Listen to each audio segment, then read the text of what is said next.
I think.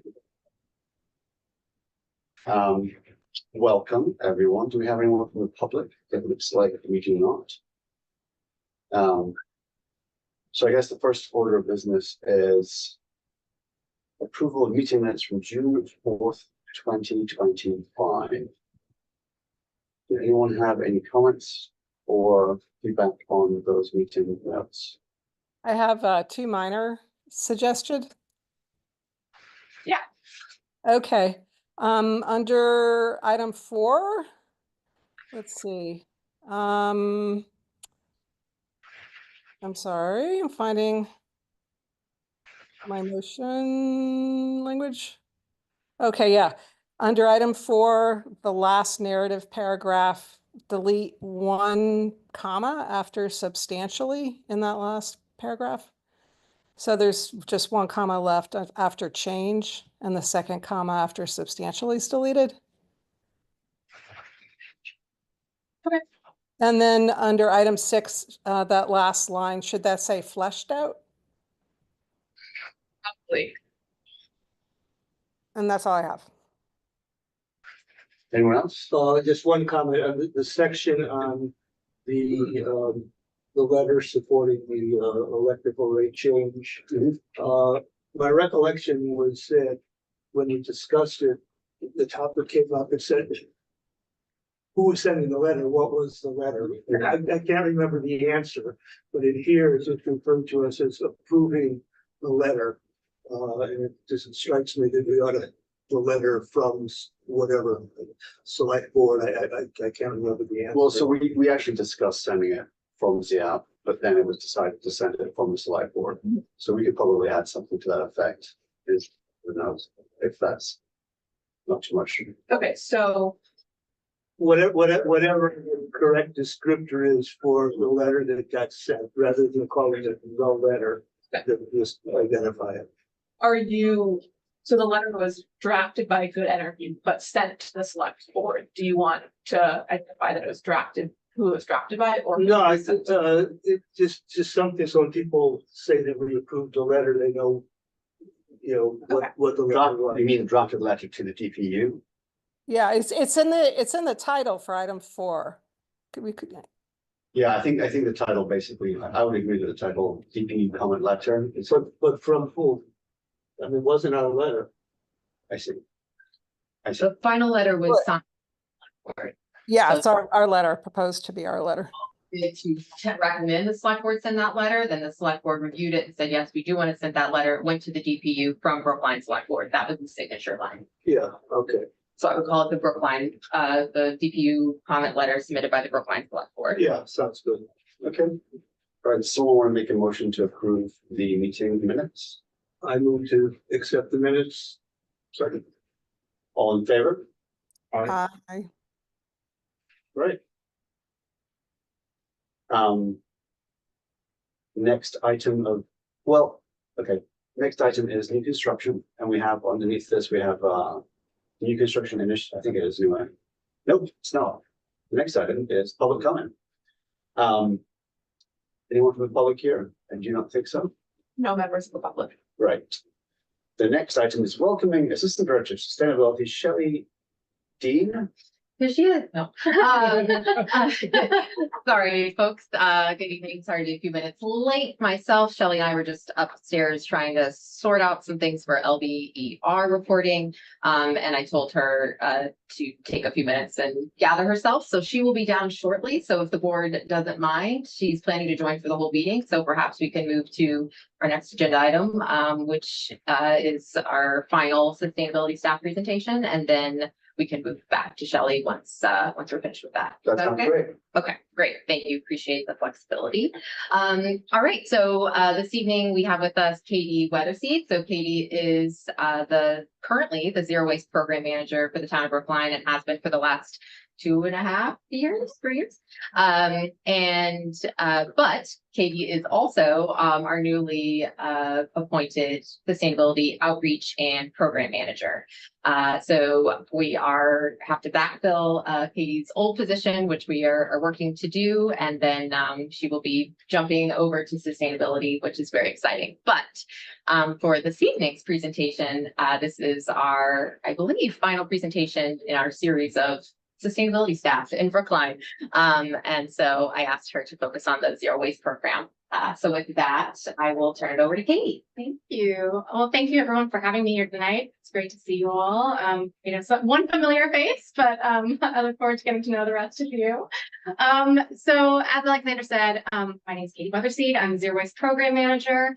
And if you wouldn't mind heading to the next slide, Rebecca. So my position falls within the Highway and Sanitation Division of the Department of Public Works. While the Zero Waste Program Manager position doesn't necessarily report to the Sustainability and Natural Resources Division at large, we are part of that staff working group that Alexandra's assembled, so are working closely with her team. Next slide. All right, so the Zero Waste Program itself is relatively new. It was established in 2022, as was my position. So we've kind of had to develop this program from the ground up, as it were. So my primary responsibilities, I oversee the implementation of our zero waste framework, which is really like the guiding document for our work. And I'll speak about that in a little more detail in a few slides. I identify opportunities to increase equitable access to waste diversion and waste reduction in programs. I oversee the day-to-day operations of our composting programs. That includes in our Brookline Public Schools and our residential programs. Textile recovery is another huge piece of the work that we do. So I oversee those programs and initiatives, support our household hazardous waste drop-off programs, both the transfer station and our senior center. I develop educational materials and outreach programs. As you can imagine, education is a huge component of the work that we do, as it is with yours. And lastly, data gathering and management. So we are constantly looking to see how we are doing in regards to our waste management goals. So tracking that progress is absolutely critical. All right, so the Zero Waste Framework. So this was published in 2022. It was a collaborative effort between the DPW and our Solid Waste Advisory Committee. It involved a pretty comprehensive review of the town's current solid waste management practices, programs, and policies, and made some recommendations for the town to consider as well. So it identified a climate goal to divert 70% of waste from incineration and landfill by the year 2030. And just as a little side note, this framework was shared with Blue Strike as an input for. So I guess that begs the question, hi Shelley, that begs the question, where are we now, right? So our diversion rate as of fiscal year 24, so last fiscal year, is 47.5%. So we've got a ways to go. I think the good news is that we are seeing an overall reduction in solid waste generation. So in fiscal year 24, we saw our solid waste tonnage dip below the 8,000 ton mark for the first time in recent history. So that's incredibly encouraging. And we also have an incredibly low, do you have a question? I do. Go for it. 8,000 tons of solid waste from all residential. Good clarifying question. Yeah, so just for residents on the town waste collection service. Okay. That's the most residents, presumably?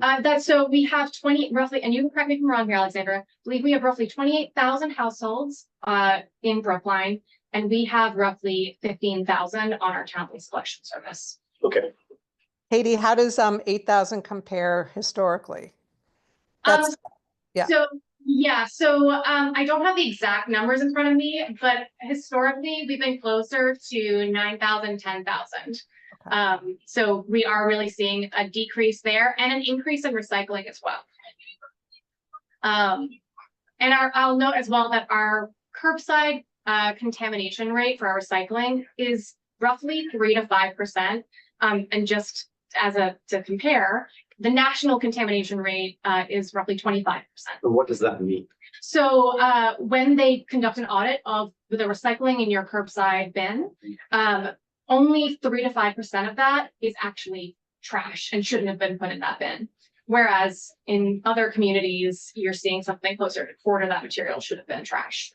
And especially when you're getting into those higher percentages of contamination, that means that oftentimes the recyclables are so contaminated that the full load is unable to be recycled. So Brookline actually has a very low contamination rate compared to nationally and to other communities, which is very impressive. I will say that where we struggle, which draw your own conclusions, is with public bins and recycling. And so in the public right of way, commercial areas, parks, playgrounds, schools, one might assume that means if you figured out how to do it at home, then you probably know how to do it when you're out in a park, but perhaps people who are not in Brookline, who are traveling through, are contributing to that higher contamination. And that, so just as, oh, sorry, go ahead. Well, I was just curious whether you can point to specific education and awareness campaigns that have led to a successful result like that, or is it just general? Yeah, I mean, I think a lot of the work honestly happened before my time. I think they laid a lot of important groundwork, specifically during the transition towards our single stream recycling program that we currently have. So we work a lot with Recycle Smarts, that organization. They've developed these graphics that are very clear, kind of illustrations of what can and can't go in your bin. So every recycling bin in Brookline should have one of those stickers on their lid when they're given to a resident. We also conduct waste audits, and we have oops tags that are the drivers who collect recycling will place on bins if they see contamination that shouldn't be in there. So again, using the Recycling Smart IQ kit that was developed by Recycle Smart. And of course, we've also been doing a lot of outreach and over the past 2.5 years.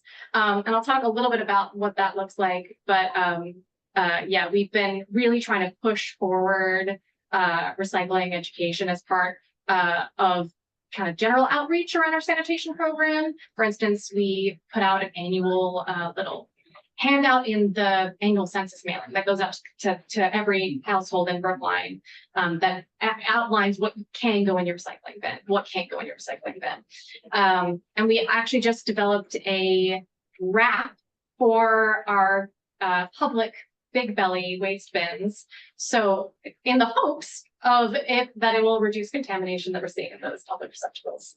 You might want to just explain what wrap is. I'm sorry. Yeah, yes, it is the signage that goes around the bin. Sorry, yes. You say divert. What does that mean?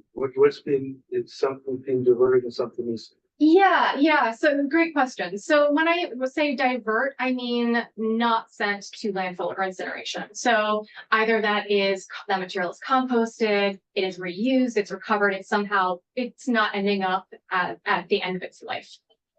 It's recycled. That's another example. Historically, it's gotten the waste to incineration. Yes. And then has composting played a part in the reduction of solid waste? Most definitely, yeah. And I will speak a little bit to that as well. Okay. Slide. So 11 zero waste initiatives were identified in the zero waste framework for implementation through fiscal year 2030. I will not speak to all of these, but as you can imagine, some of the goals that were originally intended to be completed in the longer term have been pushed forward and made to be kind of more immediate priorities through town meeting, resident advocacy, and so forth. That includes equitable trash fees. So more specifically, establishing fees for bulk item collection, increasing our sanitation program rates. That was slated for fiscal year 28. That's completed. Reusable foodware is another one. Majority of the schools now are using reusables in their cafeterias.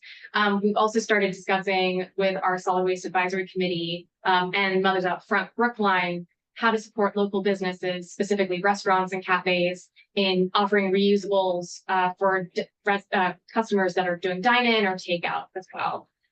So we're moving forward at a slightly different pace on some of these items than we originally anticipated. Further. It seems to me a number of years ago, an initiative that people were pretty hopeful about was pay as you throw. But it also seems to me that the bins are so big, at least in my neighborhood, I never see anybody do a pay as you throw because bins are big enough, you don't have to. Is the program still there? Is it kind of obsolete? Yeah, I mean, so we technically do have a hybrid pay as you throw program. So we have the 3 different sizes of bins that we offer. And so people pay different rates based on the size bin they have. it's not a true pay as you throw. And for those of you who may not know, a true pay as you throw is you are paying specifically for the amount of waste that you're producing, like per pound, so, or bag, you know, it's very specific to the exact quantity of waste that you're generating. So we have, yes, this hybrid program that I think is not nearly as impactful as a true pay as you throw, but it's really difficult to transition to a pay as you throw program. But at least it's still there, even if somebody has the largest bin, they also, people are still buying, occasionally buying The bags. overflow bags, yeah. We are seeing people utilize the overflow bags for sure. Okay, that's what I was curious about, because I just haven't seen one in a long time. Oh yeah, no, people do use the overflow bags. Definitely still in use. But I also think that, you know, when we first rolled out the program, we really pushed the 35-gallon bins, which is our smallest size of bin. And we've seen a lot of residents and households trade that in for a larger size, more specifically, more commonly, the 65-gallon bin that we see now. I just switched from 65 to 35. Did you? How's it going? It is about a quarter of the size. It's- Practical matter. Yeah. It is not half the size. It is. There's also, it's that weird design where there's like a bump out in the bottom, Oh, yeah, you which can- makes it yeah. look so You sticky. can, Yeah, I've you heard can it's put, terrible. you can put cylinders into it. That's about it. Like cylinders that are own something. Do you compost at home out of curiosity? We do. And actually, like 90% of the time, 35 gallon is completely fine. Yeah, And then Yeah, every 2 months, I'm like, yeah. Do you use the overflow bags? I don't, my neighbors do. Okay. We will use the full bags. Yeah. So, Well, and actually, that sort of answer another question. I mean, it may be a sign of success. I mean, if people are getting bigger bins isn't a great thing, but it means people are thinking about it. If they're not using overflow bags, maybe that actually means they're thinking about it. That's true, yeah, yeah. I would say composting is the single biggest reduction in waste in our household. And we always composted, being able to compost black earth and put meat products into the compost is the biggest single contributor to our waste. You are certainly not alone in that opinion, Yeah, yes. Elaborating, I said to Katie last night that because we have rats that got into our compost after years that we're now using the one on the street, maybe all that, and I think that's really great. I think that's real potential. I kind of like using it because it's really just as convenient as composting in the backyard. Oh, yeah, better. Well, you guys are jumping ahead of my presentation Yeah, here, but just briefly, I think what we've also observed, also giving a little sneak preview. So I think what we've also seen here is, you know, while many of these initiatives were slated for a very specific implementation timeline, they require ongoing work and they're not going to have a firm completion date. So for instance, education and outreach expansion, we're constantly seeking opportunities to build upon our existing engagement processes. So, you know, a lot of these are marked as ongoing. We have made very substantial progress on these, but I do not see them being marked as completed anytime soon. And we've started work on every single initiative except for mandatory organics diversion. I think for obvious reason, we want to make sure that we lay the groundwork there in regards to outreach and education before we enact a mandate. I mean, I will say that was on the last override as a ballot question, and it failed barely. Not mandatory though, just town. Oh, it wasn't mandatory. It was just opt-in. opt-in. Yeah. Okay. Definitely. So what failed? I was temporarily. Well, what I was saying, was that there was a ballot question on the last override about should we have curbside compost as part of basically like the town's waste program, and that was turned down by voters, but it was it was like a few dozen, By 70 votes. 70, yeah, 70. When was this? Sorry. The This last override, 2023? 23, yeah, Just, I guess it's a separate thing to fund that specifically. correct. Yep. All right, next slide, Rebecca, thank you. You have one quick question. Is there a program for gathering so grocery stores, etc., that have excess food that just toss it. Is there any program for town sponsors that manages that? There's not. So there is an organics waste ban that mandates that businesses and institutions that produce more than a half ton of food waste each week are required to divert that waste. We don't have the staff capacity to enforce it. The state does have like inspectors that do go out and inspect it, but as you can imagine, there are many businesses. So we don't have a program in place at the moment to support, to like check in on those businesses and to support those businesses and composting, specifically because I think there's a lot of barriers to composting, specifically in our more urban areas where there's not as much space for like a lot of compost totes or a compost dumpster for those businesses. So we've met with the Small Business Development Committee. It's definitely something that we want to start thinking about working on. There are some great organizations out there like Recycling Works that offer technical assistance, but we're not doing a lot of work in that sphere just yet. Thanks. So I guess on the topic of organics diversion, obviously there's a strong focus on organics because it makes up roughly 25% of our waste stream. And if we're able to divert it, we're able to make significant headway towards our 70% waste diversion goal. So our organics diversion programs really fall into these 5 buckets. There's school compost programs, our food waste drop-off program that Werner was talking about. We have a partnership with Black Earth Compost for curbside collection at a reduced price. We offer backyard compost bins, also at a reduced price. And then we bring compost collection to many of our town events as well. So I just want to focus on those first 2. If you wouldn't mind going to the next slide, Rebecca. So school composting. So in addition to the zero waste framework identifying this as a priority, as I mentioned, this new or this reduced threshold for the state's organics waste ban trigger now affects Brookline's high school. So that was very shortly after I joined the team. So one of our first priorities was making sure that their program, they had a composting program. However, it was volunteer led and the volunteers were getting burned out and it was not going to be a self-sustaining program. So one of our chief priorities was to ensure that that program had the buy-in and support of the entire school community to ensure that it would last the long term so that they would remain in compliance with that waste ban. So we were also hearing at this time a lot of interest from other schools throughout the community who were interested in launching compost programs, but were just uncertain on how to do so. So that kind of led to this development of our school compost guide, which we developed in collaboration with roughly 20 advisors from the school community. It's really intended to serve as a step-by-step guide for administrators, teachers, and students who are looking to launch these programs in their schools. And I'm happy to share that this document is actually now used as a reference and as a resource in schools across the state. So we presented it at state workshops and things like that. In terms of our program status, all of our Brookline public schools currently compost in their kitchens. 6 of our public schools compost in their lunchrooms. We were planning on launching a composting program with Baker School in fall. So the only 2 schools that are not composting in their cafeterias will be Lawrence School and Ridley School. So they're on our radar. The organics is collected by Black Earth Compost as their preferred vendor. And last fiscal year, you can see it's a very impactful program. We diverted roughly 235,000 pounds of material solely from those 6 public schools and the material we're collecting at the kitchens as well.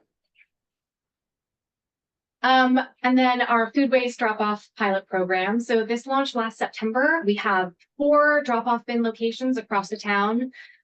These locations were actually determined through a community survey. We wanted to hear from the public where they wanted the bins and where it would be most valuable for us to place them.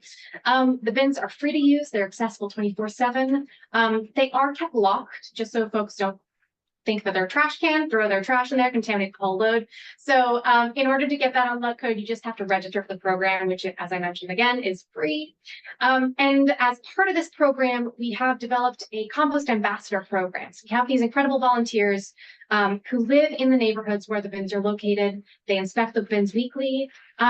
They do great work in regards to outreach and education. But I think something that is invaluable is that they are the support network for their neighbors. So if they have a neighbor who's new to composting, doesn't know what goes in the bin, they can answer those questions. If they are talking with someone who lives down the road and they don't know how to sign up for the program because they don't have a computer, our ambassador can help them. So they've been a real asset to the program.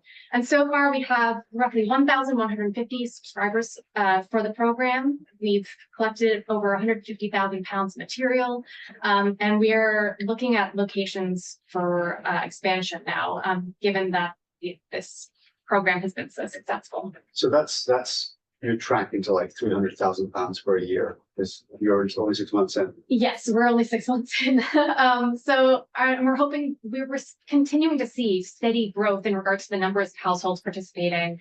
The numbers are increasing around 10 households per week still at 6 months in. So we're hoping that, there's, an exponential growth as well. And that we're seeing further increase. All right, next slide, please, Rebecca. Really quickly, textile recovery. This is another recent waste ban. So now textiles are no longer allowed in your waste cart. So we have a partnership with Helpsy to provide free textile collection options to our residents. So they do free home curbside pickups, though there is a 3-bag minimum there. We have several drop-off bins located in South Brookline, and we offer seasonal clothing drives, particularly with a focus on North Brookline locations, as those are the spots where folks may not have vehicles to drive their material to those drop-off bins. Helpsy hand sorts all the items they collect. Most of that material is resold and reused. Anything that is not in good enough condition to rewear, they will actually recycle into furniture, insulation, and more commercial use materials. And so far we've recovered roughly 74,000 pounds of textiles through these programs. So looking ahead, as I mentioned, we'll want to be focusing on organics diversion expansion. So in addition to, in the short term, looking to expand our food waste drop-off program, for the long term, we're investigating kind of incorporating curbside composting into the town's waste collection service. So how does that fit into our regular trash and recycling pickup? As I'm sure you've heard, a lot of our programs right now are focused on downstream waste diversion. I really want to move us in the direction of focus more upstream in waste reduction. So really focusing on reuse program expansion. We've been in contact with Brandeis University about partnering on a Fix-It clinic. We've been working with our food services department, who's doing incredible work with reusable foodware, in integrating that into our public schools. And in the top picture here, you'll see the organizers of the Town Gown Project. They recently collected graduation gowns at BHS and are going to be recirculating that back into the BHS community for next graduation. And lastly, I just wanted to mention that we would really like to collaborate with the Planning and Community Development Department and DPW Sustainability Division, on deconstruction and those best practices. That's something that I think is long overdue. And on that note, I'm happy to answer any questions that you have.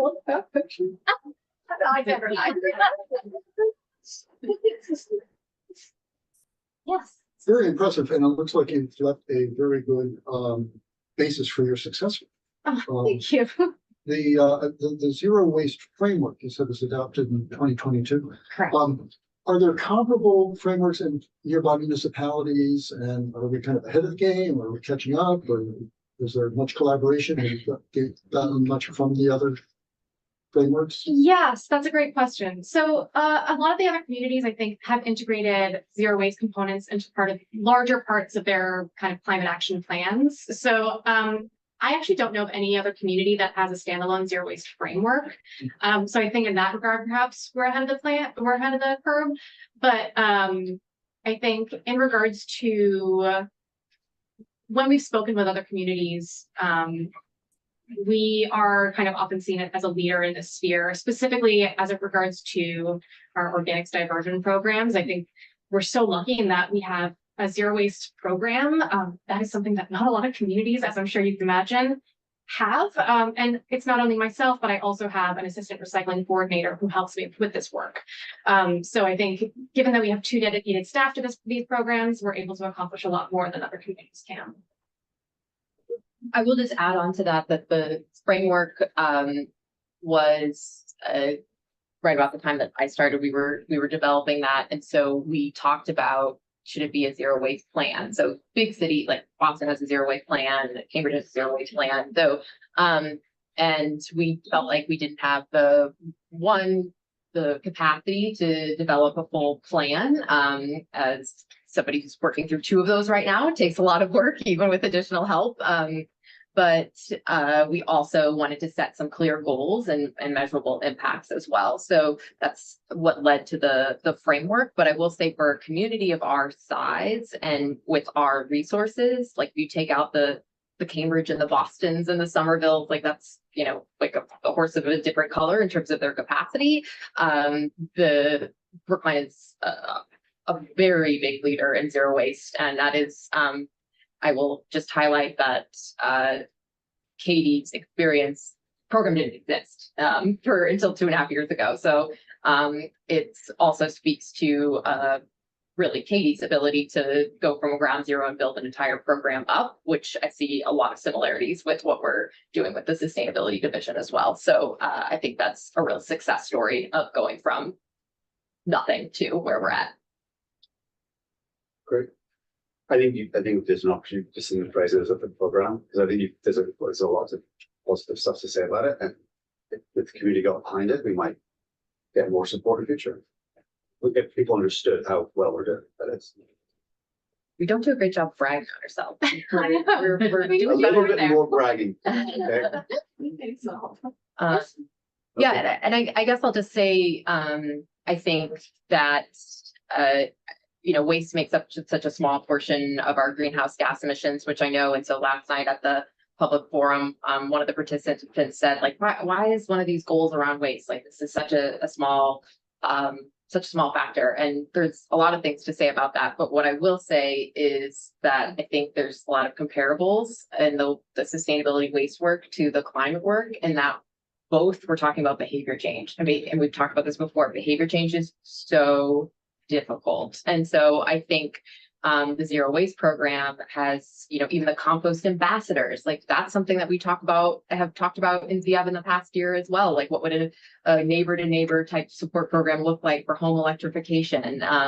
And, you know, thinking about, you know, that zero waste framework, how do we go from these goals to on the ground realities and actions is something else that we're grappling with. So I think while that's a small piece of the greenhouse gas emissions, I think the processes that we're trying to go through when we talk about zero waste goals and climate goals are actually very comparable.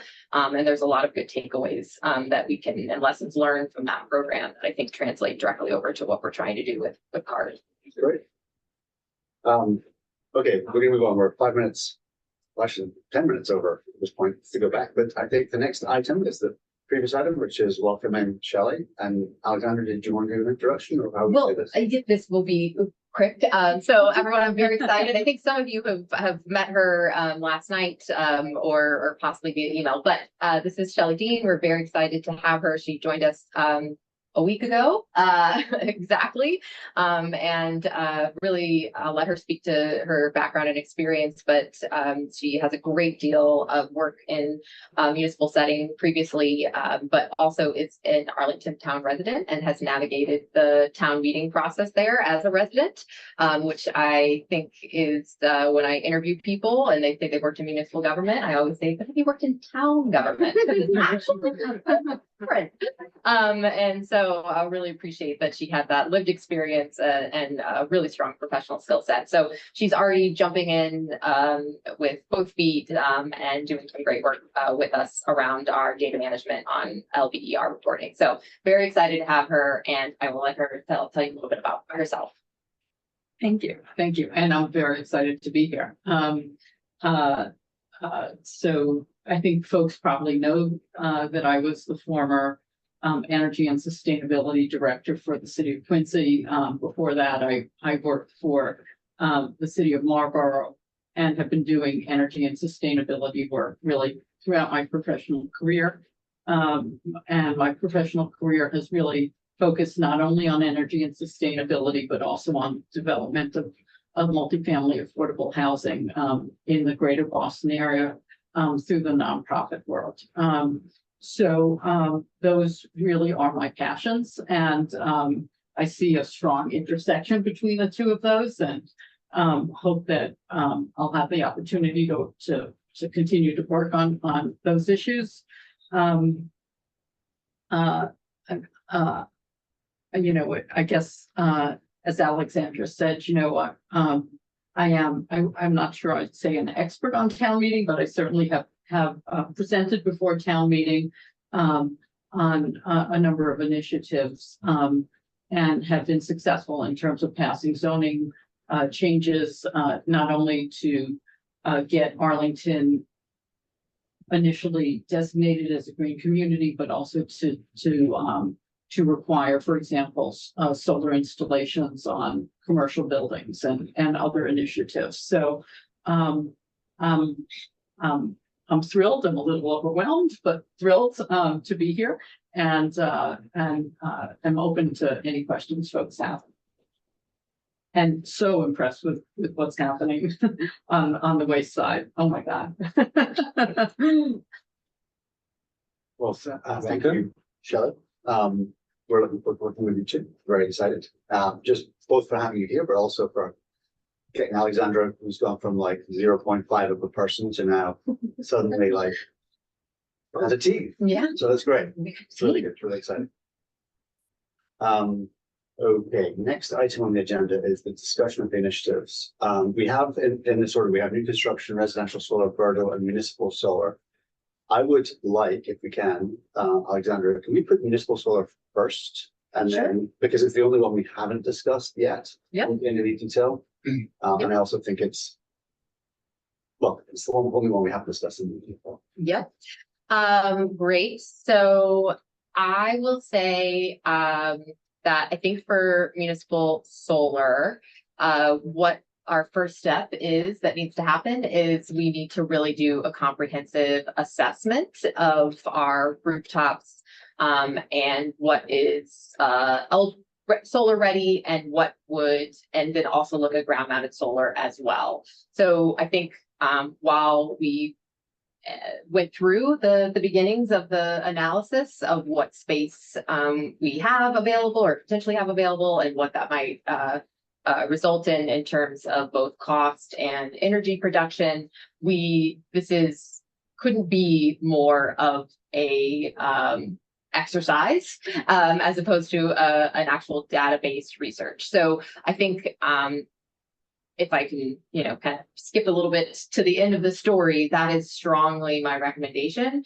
We do have an assessment that was done. Assessment might be a generous term, but a review that was done back in 2018 of some potential buildings, not ground mounted, but buildings for rooftop solar. So we can talk a little bit about that as well. But I think that for this program to be successful, we need some good data. And then I think we want to do a competitive bid process that would allow us to do multiple projects all at once and see if at that economies of scale, we're getting better pricing for the product itself. And so rather than doing School and Pierce and Town Hall that we're looking at, we have 7 buildings, this much, you know, kilowatts hours that we're looking at, this much rooftop capacity, and we also want to do ground mounted solar, and it's, you know, a 3-year install. Here's what we're looking for. So that would be, I think, the recommendation from this. With that being said, I do want to hand it over to Rebecca. Rebecca, speaking of a great team, jumped in on this research and has really run with it. And so I wanted to give her the opportunity to walk you all through it because she has done 99.9% of the work, not me. So Rebecca. All right, I won't necessarily walk through, I think, many of the barriers, incentives. I think most of you all already know those, except for I do want to just highlight some of the upcoming redevelopments that need to be considered, especially when we're talking about potential parking lots that could have solar on them, such as the redevelopment of the Kent/Station Street parking lot into affordable housing, the potential redevelopment of the Babcock Street lot into also affordable housing, and then the redevelopment of the John Street lot. So just keeping that in mind as we're reviewing some of the information that I've pulled. As Alexandra mentioned, we have 7 buildings, or we do have 7 buildings in Brooklyn right now that currently have solar. Most of them are under PPAs with Select. And in fiscal year 2024, we generated just over 270,000 kilowatt hours of solar. One of the interesting things about the analysis that Alexandra had mentioned, the 2018 one power options, is that there were a few different buildings identified as potential locations for solar. A few of those have since had solar. You can find that report linked in the agenda packet if you're interested. And then the other one of the facilities that was identified but doesn't have solar is Solar Recreation Center. And then I think most importantly, there were a few other locations that were identified as places to further assess, like the Lars Anderson Pavilion and Fire Station number 5. In a preliminary analysis of available rooftop space in Brookline, there's just over 500,000 square feet of available rooftop space. I will say that it's not taking into consideration how much of that rooftop space is actually eligible for solar. We would need to do much more in-depth analysis to gather that. That's municipal or all? That's just the municipal buildings in Brookline, and then some of the very small buildings like garden sheds and stuff like that are excluded. Roughly anything under 1,000 square feet are excluded. And then there are also recommendations to replace a lot of the roofs between now and 2040. So we have a recommendation for the full replacement of roofs at 24 public buildings. 15 have no replacement roof recommendation. And then there are others that have some kind of more complexity of partial roof replacements or just other mixed roofing systems that make it a little bit more complicated. Just to clarify, Rebecca, when you say roof replacement recommendations, that's coming from the public buildings department that we checked with and basically said, like, which of these are, how are your roofs doing? And how could we incorporate solar into, you know, roof replacement and solar at the same time? So as we think about the prioritization of projects. And then because we don't have a good way to collect like what the kilowatt capacity for solar, at least in my own knowledge of calculating the kilowatt capacity at buildings, we actually decided to do it by square footage using the analysis that Bickerman actually did. So with that super rough analysis, we calculated that it costs $8.72 per square footage. And then that'll be used later in the document to apply the estimated cost for rooftop solar. The second component of this is the canopy mounted solar, which is over public parking lots. This is broken into 2 sections. We have public parking lots that are the overnight lots that you might be familiar with, and then the public parking lots over there in schools. There is actually this tool from the DOER that I found that you can go to different parcels at anywhere in Massachusetts, and then it'll tell you the potential for ground mounted, canopy mounted, and rooftop mounted solar. And all of these, or the top list ones, were all identified as suitable sites for canopy mounted solar, and they had these very rough estimates. And I will say the caveat with this data source is they even recommend like doing further analysis before pursuing this, like not just assuming that we can have an almost 400 kilowatt system at the MSC parking lot. Some of these seem very like Kent Webster. I know that may be redeveloped, but just looking at this piece, 43 is a very, very small system. Yeah, so definitely like needs more analysis. I think this was the best way that I could find to collect this data. I think this would have, yeah, so this is the path that I decided to take for collecting that data. You're welcome to look into this source that I linked more if you'd like to. And then there were also a few sites that were estimated as having no solar potential based on a few different factors. They look at things like zoning and proximity, or zoning and just other factors. Like if you go on there, like parks don't have a lot of solar potential because they're not zoned for that, so. And then the second part is school parking lots, again, run through that same DORE analysis. And then, Why does it make school parking lots different from parking lots? so the public parking lots, we have more comprehensive data available in terms of that actually a little bit more accurate data available on the size of them. For the school parking lots, that was me going in and Okay. mapping out the size of Okay, school parking lots, so. all right, thanks. It had nothing to do with, you can't put them on school parking lots because teachers don't like cars covered or something. Great question, thanks.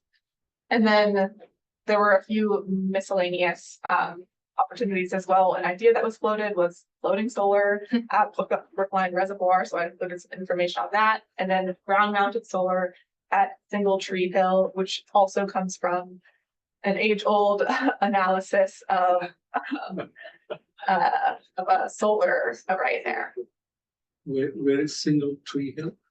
It's where the water. It's like where the tankers- water tanks are, yeah. It's So, on Route 9. yeah, it's on Oh. Boylston. Yeah, just before you get to Hammond Park. But there's a traffic light, maybe a quarter of a mile before Hammond Street. It's that sort of. Yeah, it's tucked away. We are talking about it like 20 minutes ago because for LBER saying that we need to report on that site, and I was just saying, I don't think that there's a building there. I think there's just a bunch of water tanks. But I actually haven't been out there myself. But 990 Boylston is the address because again, we were just chatting about it. And there are tanks underground, so too. We looked at it like 15 years ago. They were saying that because of underground tanks, the ground would support solar. Never seemed right to me, but it needs to be looked at again. Yeah, it's underground water tanks is everything. Wow. Yeah, and then the other barrier of note is they have like 100-year term on water tanks that might need to be moved around 2040. So the sample scenarios were obviously developed based off of the baseline data that was presented. So the high impact one that we chose was installing solar on all buildings and retrofitting all buildings to be made solar ready. This I calculated by just taking that square footage provided and then multiplying it by the amount of available square footage on the buildings. And I don't think that we have a good way to estimate the cost of retrofits that are needed on these buildings. So this cost does not include that. And then medium impact is installing solar on all of the buildings that are solar ready and then making 50% of retrofits. And then the low impact is just installing solar on buildings that are solar ready. Yeah, I Can didn't, I ask a question? Yes. Was there any estimation of the amount of kilowatt hours under each of the scenarios, high, medium? I did not High, include that medium, on lowest. this, but I did include the total kilowatt hours. Which includes the canopies over parking lots? Yeah, since the cost of canopy mounted and rooftop mounted varies quite a bit, I just had to do them differently. So there's the potential for 1,200 kilowatts of canopy mounted solar and Yeah. then Building? building. I did not calculate it for buildings because Okay. I don't have the information available to make that assessment. Okay, thank you very much.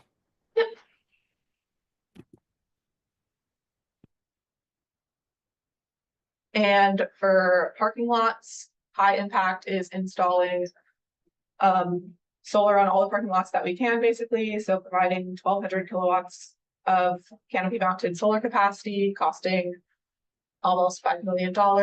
And then medium impact, 75% of parking lots, which would provide just over 900 kilowatt hours, costing 3.6 million. And then low impact is 50% of parking lots, providing just over 400 kilowatt hours and costing 2.4 million.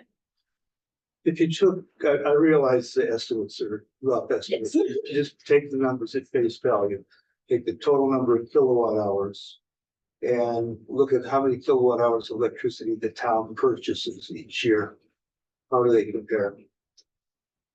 This would be a very small fraction, Yeah, this is Very small. very small. very, yeah, this is Okay. very, Yeah. yeah, very. I can look at what the No, actual that's, breakdown that's is. very, but- that's fine, very small. All But I- two buildings will maybe one school's production, one school's demand. The. So that would be an interesting metric. I think the metric that would be more consistent with the other scenarios would be. What is the kind of return on investment for this work, right? The baseline return on investment, because. We don't. Maybe we do care, but we don't really care how much the town's electricity replaced. We really care about whether these are feasible projects for us to do. And I think that's the metric that I'm probably most interested in. The other metric we had was dollars per metric ton of greenhouse of CO2. Which we could calculate Yeah. once we get that cost. By the way, I will say, I've been trying not to say anything to the commission. I'm so excited about this and I love everything you've done here, so please continue.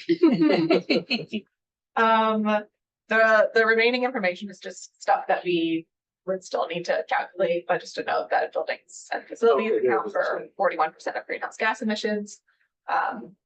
And obviously, the financial ROI is a big question, but one that I, again, don't feel like I have the information needed to really be able to I think give it's even a safe. rough I think estimate. it's safely assumed, I think it's greater than 20%. Net of our costs, yeah, 4.5%. Buildings and facilities. So 41%, so that's, From that fixed, right? includes private buildings. Right, or is that 41% of the emissions from government emissions or from community emissions? It should be from municipal. Yeah, emissions. it's just from the municipal Yeah, pie chart. yeah, it might be good. I think, whatever the terminology blue stripe is, the community emissions and government. emissions. Municipal. I know, yeah, if it doesn't. Oh, I see it now. It does say, okay. No, it says municipal. I just didn't see it. It's at the end of the sentence. Okay. So is Jim Moore? So I have a response to Alexander's original presentation and then also to this, if I might. On the one hand, I completely agree with you about the direction you want to go in. I think that's absolutely the right direction. I think we should move quickly on it. I would say that in parallel, I think that we can do a little bit more work on this to fill it out with certainly some estimate of kilowatt hours produced for the rooftop solar. Directional, it doesn't have to be perfect. Some estimate around return on investment, just so that we have a picture to paint. Because I think the picture is going to be very compelling and it might be very exciting for the town. I think that would be not that hard to do as a next step. Yeah, So, just to add a couple of things, I think, time is of the essence. Yeah. So as you all know, the big, beautiful budget, which may not be beautiful, but whatever. So, Beauty is in the eye of the beholder. Beauty is in the eye of the beholder. he's in the eye of the beholder. Yeah, so commercial solar, which this will be, the investment tax credit, full investment tax credit is available for projects that start this year. Start is very loosely defined, so if we can get these projects started this year, we get the full 30%. And if we end up buying American assembled at least equipment, which is, there's plenty of that available, we get 50% tax credit. So a $5 million investment, net investment becomes $2.5 million. Yeah. Any project started next year will get 60% of investment tax credit. The year after, it will be 20%. The year after, it will be 0. For the town, the investment tax credit would have to go for a power purchase, right? The town doesn't. Town will get the direct pay option from the IRS. Okay. So we can claim directly from the IRS and get a check. What Okay. we don't get is the depreciation tax credit. Fine. We don't get it. I think the other comment, which is just the comment that came up when we were talking about the previous solar question, is that if there's an ROI on this, if this is something where the town can make money over a period of time, if we can issue a municipal bond, it's like if we can present a strong financial argument for this, which I think we should be able to do easily, then we can both get the funding and start the project and move it forward. So I would say this is awesome. I saw this and I was like literally jumping up and down. I saw it. So thank you so much for it. I think it would be financially irresponsible for the town not to do this. Right. This is fiduciary to the town for saying, hey, we are already in a budget shortfall. We have an opportunity to make a lot more and protect our rising costs, right? So speed is of the essence. I think that's the urgency around this is, I don't been beating up on this. Urgency is good. Well, I would say, not to be what blanket, but I mean, we've been saying that for years and nobody's been listening, but I think the difference is, I think when it comes from staff, we can really put together a much more concrete proposal and respond more directly to questions than just a volunteer committee that can make a difference. So, but I mean, it really has to be thought through very carefully. I mean, basically what it comes down to, in my view, and I forgot his name, Sean, something like that. It was what Melissa Goff is now before she was Melissa.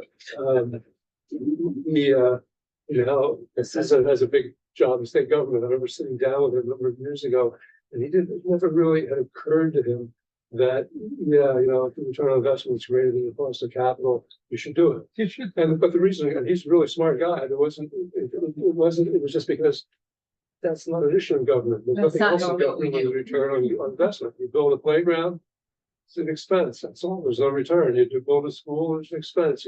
Everything you do in government, it's foreign to the way of thinking. So presenting it to advisory committee and maybe even staff, I think having Chance here may be a good thing. I bet you he understands this more than same. But it really will take a good bit of thought about how to present it. Yeah. So Alexander, a question for you. Your recommendation is for us to do another study. We have some direction here. Why? So I think, well, two things. One, I would say that part of the reason, as Rebecca did fantastic work on this, and as we were talking about it, like the question of what should I use for this number, and what should I use for this dollar amount. We went with the approach this is make believe right now for the purposes of us working through the climate action plan, and particularly us being able to test out the feasibility of the prioritization framework. So I think there's that side of this work. I think then there's the other piece of this work, which is we know we want to do this. So let's figure out how to make the strongest proposal possible and have a defined set scope of work for what's needed. And so I think that is the piece that's the more time sensitive one.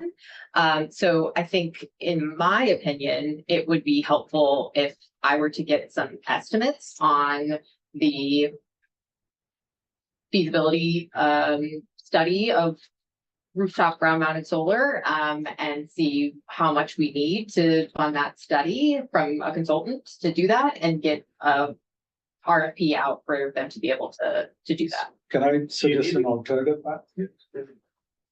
So studies are studies. And so and again, this may not be the way the town works. So if I was buying this for, call it my own business, I would do things very differently. I would basically go and forget about paying a consultant. So No, go on. I know what you can say. yeah. So let's see that. So yeah, we basically bring in, call it 10 of the project developers from Massachusetts and say, hey, this is what we are planning to do. Here's a concept that we are working on, buildings and parking lots and open spaces. Why don't you give us a proposal of where all can we put solar, how much, what it would cost for us to buy this whole damn system, right? You do the work. You are basically giving us a sales book, basically a development proposal. Give them 2 weeks, 3 weeks, 4 weeks, whatever. I And wouldn't do it with 10. 10 seems like a lot. It's just too no, competitive. you invite 10. You invite 10 and see who comes see. Yeah. I actually, from my perspective, having done this, I would say, why limit? Okay. You basically create a concept and say, go to all the 20, 30, 40, 50 and say, this is what the town of Brookline wants to do. Who wants to submit a proposal? Then you could create a 2-step process here. Mhm. They can give us an initial, very quick 1-pager proposal, which will be followed by, that buys them a month to do this analysis and give us a proposal. What's your thought? So I think the biggest thing, that's fine. We have to go through a request for proposal process for that. So to follow the procurement laws. So we could do it either as, you know, a request for information or an RFP process. Either way, we have to put that out to bid, and we can invite people, like send it to people and say, hey, just so you know, this is out there. Would you like to respond to it? But it has to go through that public process for us to move forward with it. So we can do that and have it. I think what I'm hearing, Vikram, is that you're saying you would rather it focus that the audience group for that be the solar developers as opposed to us doing the analysis and then handing the analysis over to the developers. Because the developers will know more. They do this for a living. Any consultant you're gonna bring in, again, are they the right consultant? Do they know exactly what they're doing? I don't know. But these are the people who build it. And you could start with an RFI, right? You can say, here's our concept. This is what we are looking to do. We are looking to identify, yes, it does add work for you, but what you can do is you can do open houses and say this, we will do a buildings tour on this day or these 2 days where and summer is a good time. That said, these guys are very busy right now because this 6-month clock has started. But this might be a big enough project that they would become less busy. Less busy, certainly. Exactly. So- And we tell them we are gonna buy, we actually, this is where we may have to play a little bit of a game. We don't have to tell them that we're gonna buy our PPA. Yeah. They make more money on PPA, so we remain silent on that. Let's say, give us a proposal for both a ownership and a PPA proposal. So what I like about that approach a little bit, if we do an RFI or an RFP process, is we could say that we could go back in the same kind of concept with 3 tiers, like the small, medium, large, or however we want to call it, and say, these are our, and even this initial document, you know, could be part of it. Give us proposals of the small, medium, large for us, right? We want to see like, where's like the absolute no-brainer work to be done, where's like the harder stuff to do, and give us a plan over in the next 18 months or even, you know, further out, we're going to get. So the projects have to be just started, but they can build it over 2 to 3 years. Yeah. So I do like the idea, and I think it would cost less. I do suspect we will need to hire a consultant to help us assess and analyze and manage. And the Okay, you can get a $0 consent. there we go. Yeah. You don't have to pay. Yeah. Just Okay, so but are we talking about rooftop specifically, or are we looking at both rooftop and ground mounted? Because I will say, I think ground mounted is, I know, a exciting option and one that we're interested in. I think that is going to be very politically difficult for us to put that out without having a lot of conversations with people first. Are you including parking lot canopies as ground mounted? Yes, And you mean you had conversations with people within the town? yes. Well, town staff, but town neighbors, boards, commissions, like every stakeholder possible. I think rooftop is rooftop. People know that, comfortable with that. That's easier.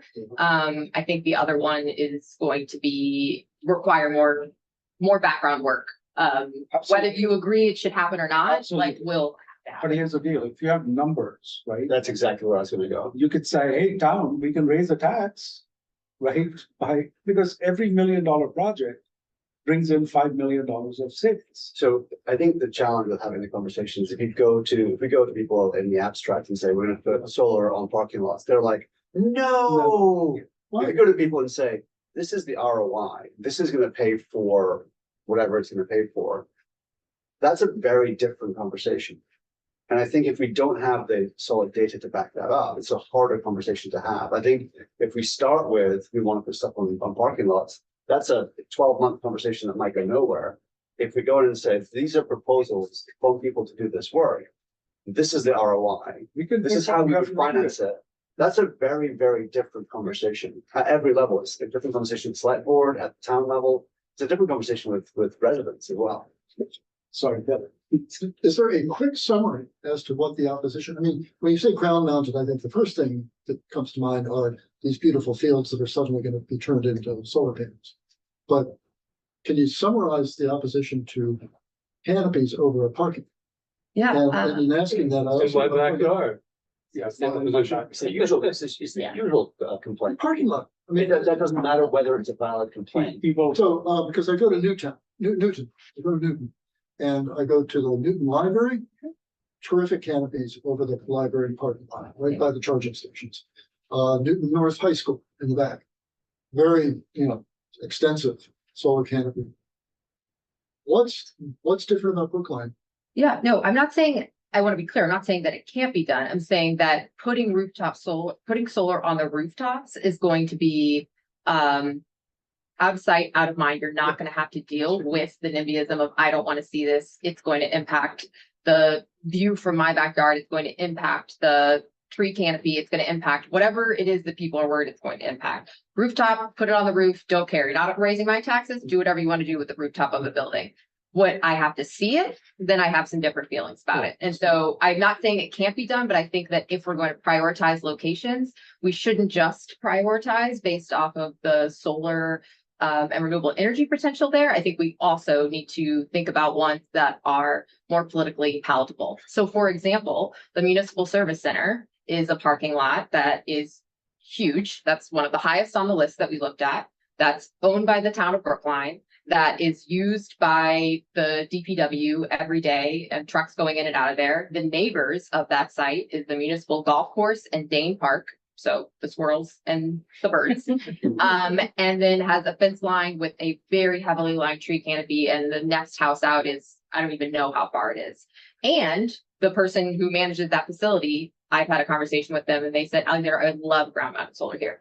That's where we should be starting, not some big wide net where then we're facing up against people saying, town hall, how could you ruin the beautiful town hall? Like, that's going to be a political battle that you don't want to get into. Alexander, you're absolutely right. There will be a lot of opposition. But here's the deal. I think that will raise a debate in this town if we are truly serious about two things. Are we truly serious about zero emissions? Right? Let's have that debate. If it comes to that, hey, we don't want to put, okay, then we are not serious. Let's disband, go home if we can't even do this. And number two is, let's put it on a town referendum. Say, hey, it's increasing my taxes every year, or are you actually doing something to save?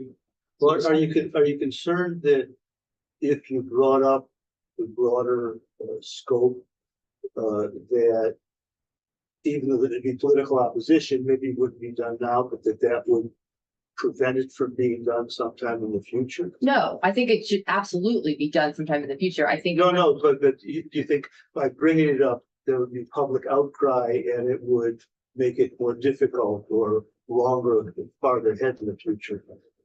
I think that it would be helpful if tomorrow I went to my office and started writing an RFP for a developers to come in and assess the solar potential in Brookline, and that included in its scope ground mounted as well. I think that that would be very challenging for us at the outset. Whereas if I did that for rooftop and then opened a conversation with a few key groups, people, political entities, and said, this is something that we're going to explore, be ready. What are the guardrails that you want us to be aware of? And then we approached it. It's going to be more palatable. Otherwise, I think it's going to be a challenge. Okay, so there were two things. I understand the palatability, I understand that, but you also said writing the RFP would be more of a challenge. And that's because you would have to try to write an RFP so people wouldn't be put off by it, or technically it's more difficult. No, I was saying that, that I think if I put out an RFP in 10 days for rooftop solar, no one's gonna blink or care except for you guys. Right. If I put that out for ground mounted, a lot of people are gonna care. And so I think I was saying it might behoove us to get ahead of that before we Yeah. set. So what about doing something sort of halfway between, which is to do primarily rooftop, but also municipal service center, and then pick some other strategic location that has relatively few abutters or something, but to maybe pick 2 locations to sort of get it started. Because it seems to me that's what you're talking about here anyway, is trying, the ideal thing, but it'd be nice to put on the municipal service center just to have the solar, but to have a second strategic one, reason to do that would be so that when you try to put it over this line, so you can take people there and say, it's not so bad. Question. When you say get it in front of people, what's the time window that you imagine for that? Is it like 10 days or is it 10 months? Between. Yeah, Yeah, I think it is. I probably need to think about this a little bit more in terms of who I absolutely need to have those conversations with first. But I mean, I would tell you, like, I need to talk to the town administrator's office, in my opinion, before we were to put something like that out. I certainly need to talk to my boss, and probably need to talk to a few other groups that I'm not thinking of in the community. So that would be probably a few months. And so what I hear is, I understand time is of the essence. So that's why I was suggesting. Yeah, so I mean, I didn't say, but I feel like despite all the advantages of getting started this year, that's unrealistic to get it started this year. So second question, which is kind of a follow-up on what where I was suggesting. Is there a reason why we couldn't put out either an RFI or an RFP that said, we've identified these rooftops that don't have renovation, so 50% of the rooftops, plus MSC. We know we definitely want to get a number on that. Secondarily, we've identified this other category. I don't know what is in the other category. I don't really care, right? Some other category. And thirdly, we have identified this other category, which is like the stretch goal. We definitively want like a good number. We're really interested. We believe we can move this forward to the town process on the first one. And the second one would be great for us to get an assessment from you that gives us the financial data that might allow us to move forward. And the same for the third one. Is there a reason why we couldn't do that? And then we would get those, like a firm quote on the first item, and then some information on the second 2 that would help us have the conversations with stakeholders. I think that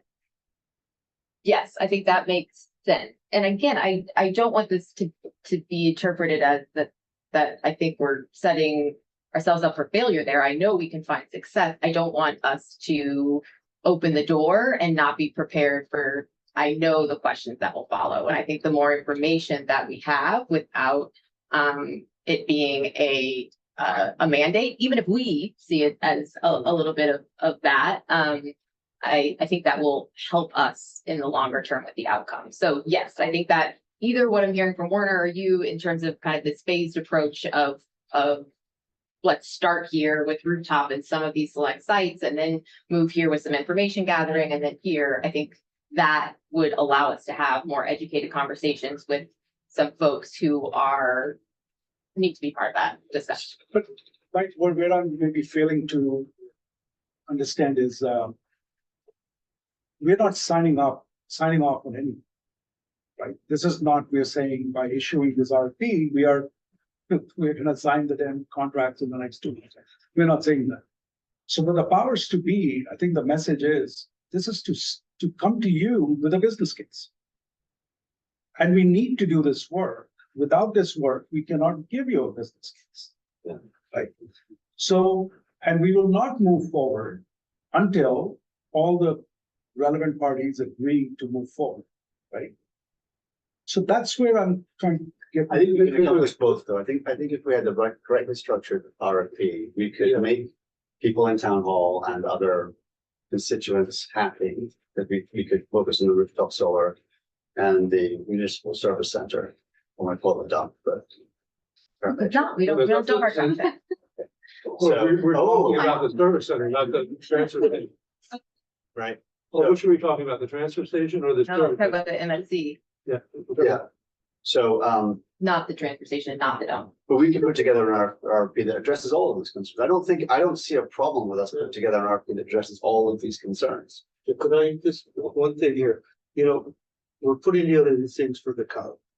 And we're putting together all sorts of estimates that we're getting by Googling here and doing AI here and coming up with things that, like what you did. We said, I've got these, I really don't know how good they are. Yeah. Okay.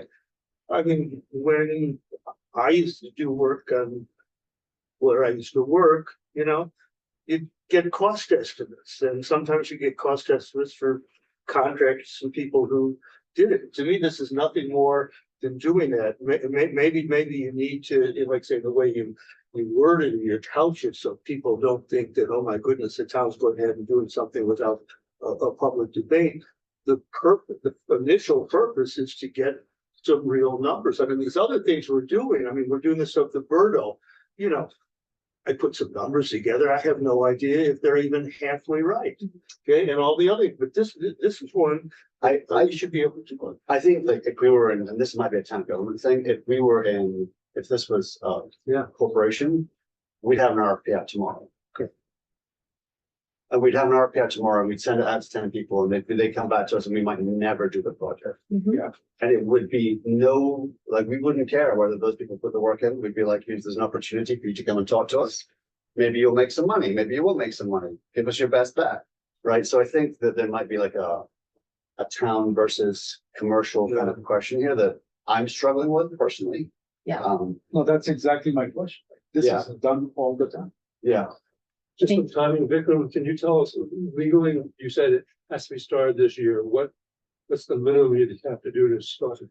You have to, so there are two ways you qualify, and there's a lot of work being done right now because the bill has not passed yet. The House released their version, Senate released their version a couple of days ago, and now there's going to be reconciliation. But on the commercial side, I think things are pretty set, and so on the residential side.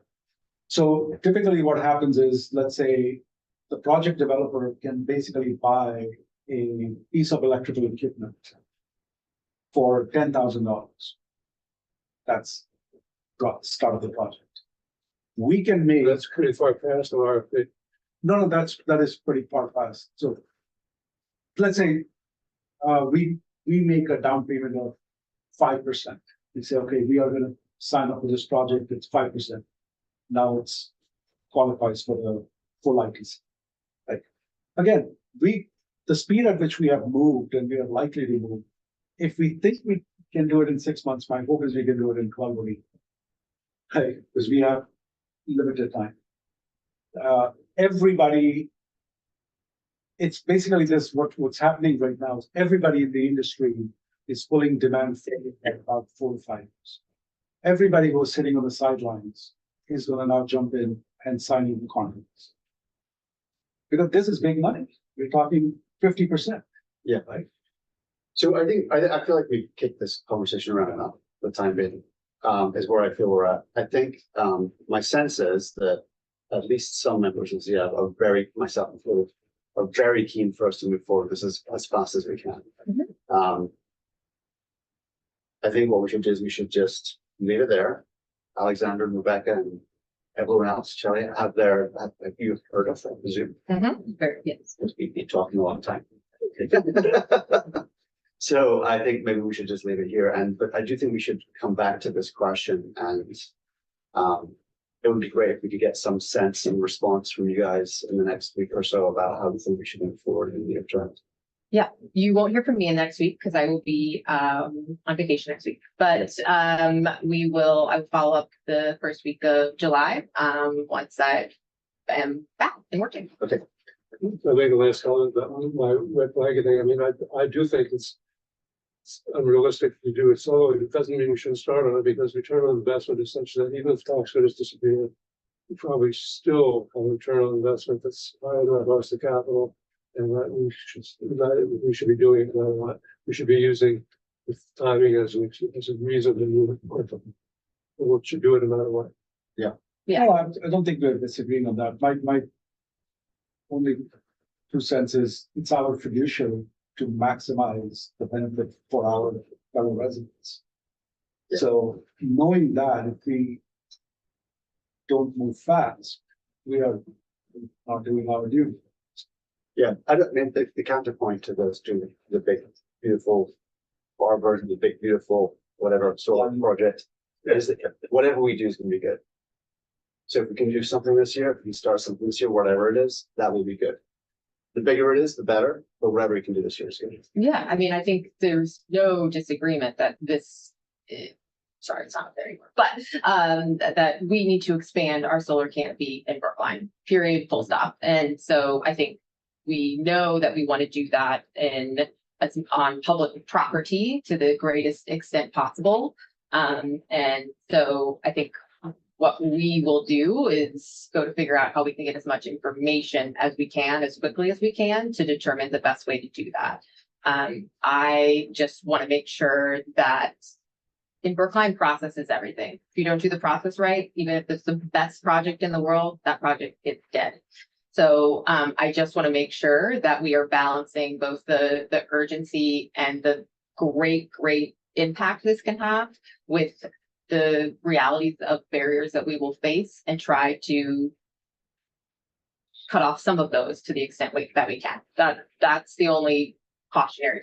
And that question is really the process here would be either A, we go and get a consultant to kind of do some analysis for us. That's option A, which is what you were originally suggesting, or B, we go straight to a kind of RFP process. Are those the two options that you were thinking about? Is that what you have to balance? Well, I think not necessarily.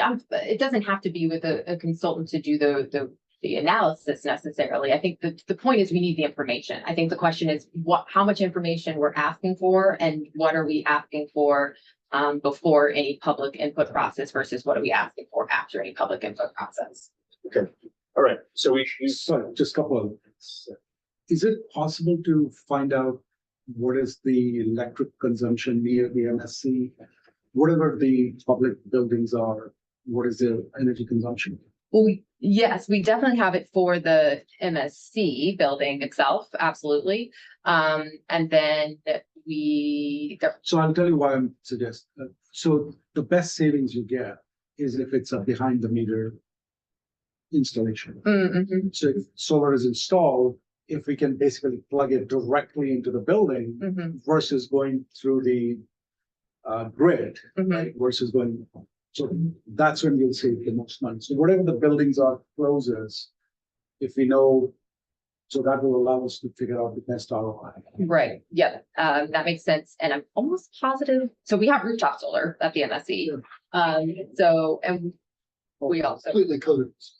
So any incremental, I mean, I don't know what I don't know how much that's covering. Right. But it's probably a lot of it, right? I mean, that building.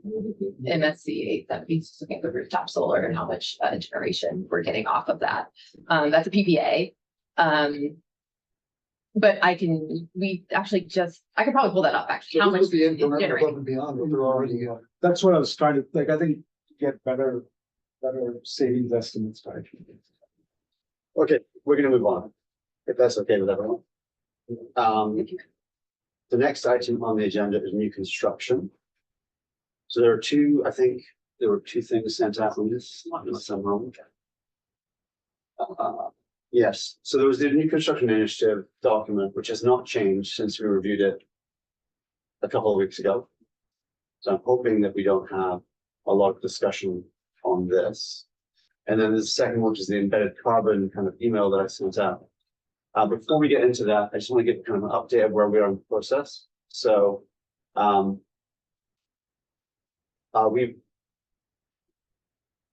reached out to EDAB. We're going to hopefully talk to EDAB probably early July at this point.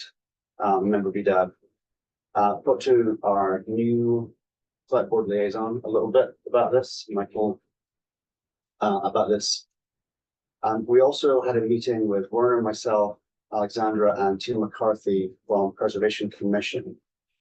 And the reason we had that meeting was because Brookline has a bylaw, a demolition delay bylaw, which basically says that anytime you do any demolition or any substantial change to a building, there's an 18-month stay on the project. And the only way to get past the 18-month stay is to get the approval of the Preservation Commission.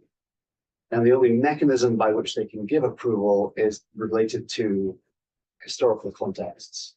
And the conversation we had with Tim McCarthy was around the question of whether or not there could be a climate-based mitigation that the Preservation Commission could use to basically lift the 18-month demolition delay. And the reason we're interested in that is because we could do everything else we wanted, but if we've got this long period of time where people have to wait, that is a disincentive for developers to engage. And also, if we don't have a clear pathway, so a very well articulated pathway that says you fulfill these criteria and you can move ahead, that is also a very large disincentive for developers. So that's kind of the background. Can I ask one question about that for clarification? The 18 months delay, is that for any building or For any building which is or considered historical? Nope, for any building which is considered to be historical in Brookline, which is basically 75% of the housing stock. Uh-huh. Well, it's 18 months for the historic buildings and 12 months for, well, 18 for things that are on the National Registry, right? And 12 months for ones that are just regular old buildings that are declared historic, which is. And we could talk, There's some historical. but it's most of Brookline. It's basically how you should look at it. Okay. So I think we came up with a number of 75% of like residential buildings would qualify. Did anyone have any commentary on either the new construction initiative document, which we already reviewed? And I'm hoping the answer is no. Do you want me to pull it up and share it on screen, or do you? It's too long to show on the screen, I think. I think Okay. if we pull up the embedded carbon one, that's a bit shorter. If we can go to the embedded carbon, so the embedded carbon question came up in response to some feedback from ZF members. And so I did a little bit of research into this, and basically what I was looking for was really what's the industry standard that you would use for a carbon payback when you're looking at embodied carbon. And I focused on wood-built buildings, understanding, of course, that brick-built buildings or steel-built buildings have a very different embodied carbon profile. But we also have a lot of wood-built buildings, wood-framed buildings in Brookline. So this is a narrow pathway, just looking at this question. And the consensus is essentially that less than 20 years payback is a best practice. 30 years is still defendable, and greater than 40 years is hard to justify. So what that means is the embodied carbon that you give up when you tear down a building, and also the embodied carbon of building the building. So those two parts, you need to be able to gain back in reduced emissions that amount within a 30-year period, right?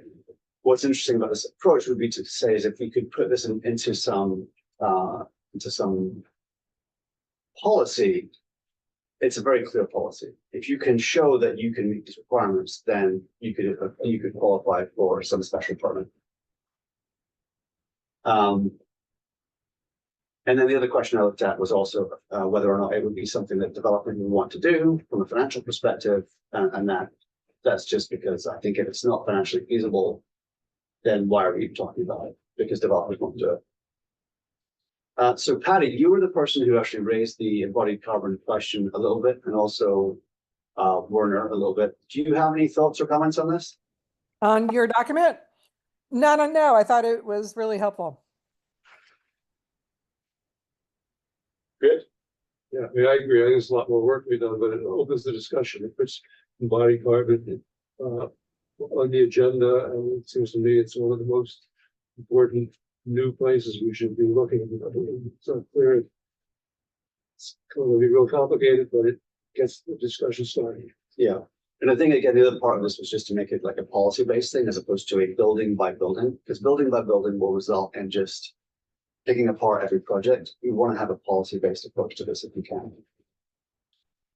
Warner, you did some work, I think, previously on embodied carbon. Susan? You did work on embodied carbon previously for Diab, or am I making that up? Yes, I mean, I didn't, yeah, I mean, I talked to people, I didn't know information, sent to some seminars, some stuff. It was based more again on that building approach, and the idea that ultimately, if this is what Newton has done, is they have a requirement of life cycle assessments being done for buildings over 20,000 square feet. So I initially came completely from that perspective and didn't really understand, wasn't on board with your more policy-oriented approach, but I actually think that I'm sort of in both of them. You convinced me that it may be more practical in the short term to be talking about your kind of policy approach. Or your Can question. I actually, oh, sorry, can I make one comment that occurred to me reading it, which is, before we, I don't know if the figures, the 30 years, 40 years, those kinds of figures need to be, nailed down with more confidence or not. But this community would look at the data that, is presented really hard. So if there's more, confirmation needed before it's kind of publicly, more publicly relied upon, that would be good to do. I think It's going to get like really scrutinized and analyzed. it is. I think that's right. I think that we need to, I think the policy we've had before is ideally it would be something that's like published by the university or the federal government or some other government entity. And second layer would be, some publication like the Net Zero Carbon Guide by Max Portal. Yeah. I mean, which I had mentioned before that Cambridge has found experts in the community to help them with white paper kind of things. I mean, I don't know if that's a possibility with this kind of thing. I would rather rely upon published work than having because I think that the challenge we fall into is a cherry picking approach. So any research based approach where you cherry pick or you go off and hire a consultant to come up with an answer for you, you're running the risk that you're bucking some research based trend.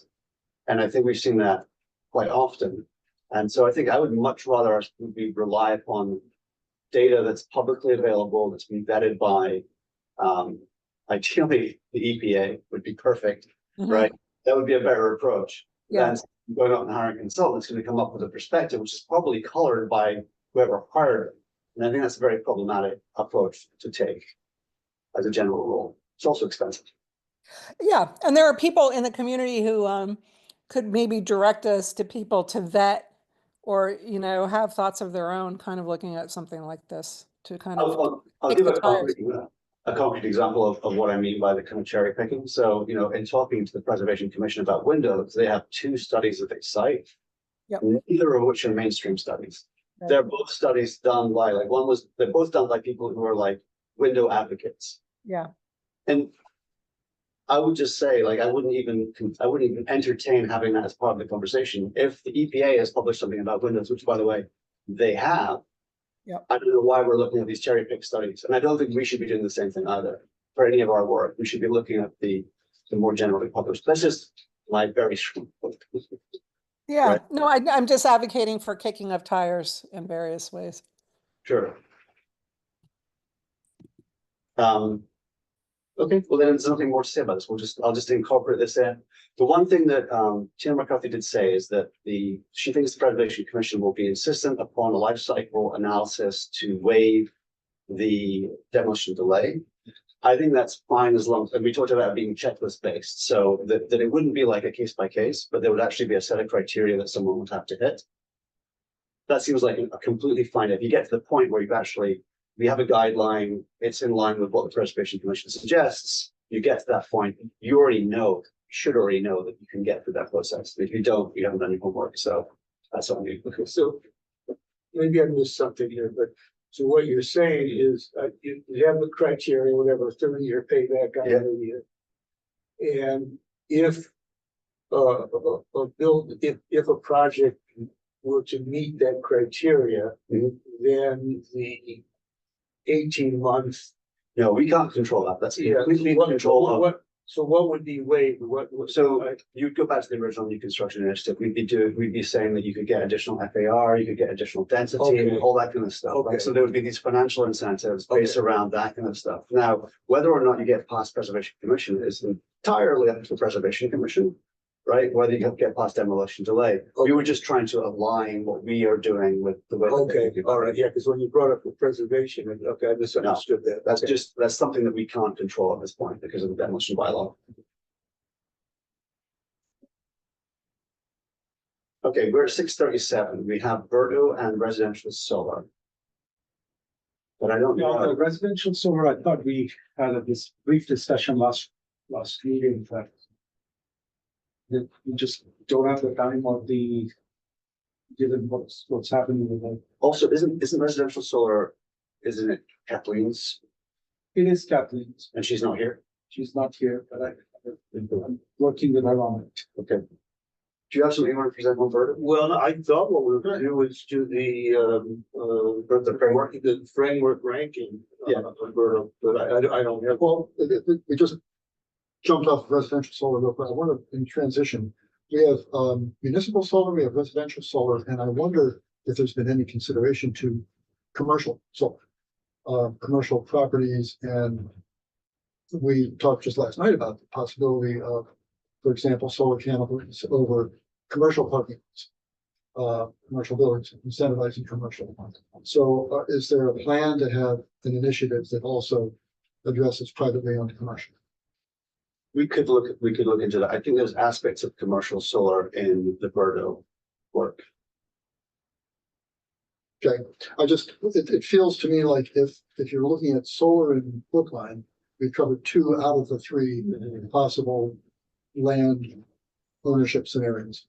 We should add it to the list of. It feels to me like we should at least consider it. I agree. I think your point about Verdo is really good, because when we did solarize Brookline 10 years ago, whatever, we just, for some reason, didn't get anywhere at all on commercial properties. So it seems to be tougher, the toughest of the 3 nuts to crack. And Verdo is is another way at it. So I'm not saying it shouldn't be listed there, but I don't think it's a priority because it's hard. So I had put in my sort of document that I think Nick incorporated some of it, some commercial solar stuff for, at least for new construction. And I had also individually put into my feedback to the consultant, commercial solar in the sense of an initiative to identify potential good buildings and target outreach to commercial property owners, that kind of thing. I don't think it's in this specific, other than, I think the new construction end with required commercial for certain size, which I think Shelley had mentioned regarding Arlington. A bunch of communities are starting to look at this or have done it. Watertown is one. So I think that's the extent of what we have right now on that. Yeah, and then as far as the connection with Verdo, what we have in Verdo was offsets to the alternative compliance payments. But that assumes that you're gonna have a Verdo and you're gonna have alternative compliance payments. And something like that could take quite a while. So the question is, in the meantime, before Verdo, what do we do for commercial buildings? We're not covering, our issues are not covering 100% of things we can do. So Clearly, it's jumping out at me as a whole, like, all of the things that we're talking about for residential, including incentives and opportunities and the carrot side of the carrot and stick equation, could also apply to commercial. 100%. And if we're about to meet with the EDAP, EDAP. that might also be an opportunity to be starting more on the advantages. I mean, you were making a strong case for economic financial benefits of solar, right? Well, that should apply to commercial owners as well. They just may not be thinking about it that way. biggest challenge that happens in the commercial sector is the building owner and the building tenant are two different entities. Where there are two different entities. And the owner needs to make the investment, but they don't pay the bill. The tenant pays the bill, so that is the Which is biggest. like landlords and letters. Yeah, but you know, there's a similar thing with retrofits and decarbonization. Yeah. With the who owns it, who gets the benefit. It strikes me that we should look at that in the broader sense, not just with solar, but how do we address that issue? The one thing that we could go creative, and again, very creative, is the town basically goes to the owners of the building and says, hey, we're gonna just rent your roof. We will install solar on your roof. The town will own it. I assume there's some amount of commercial property that is owner occupied. So let's bring this back up on another agenda. We have some stuff on Berta that Alan was gonna go through, and I can share it now. If you Yeah. can make me the host, Rebecca. Yes.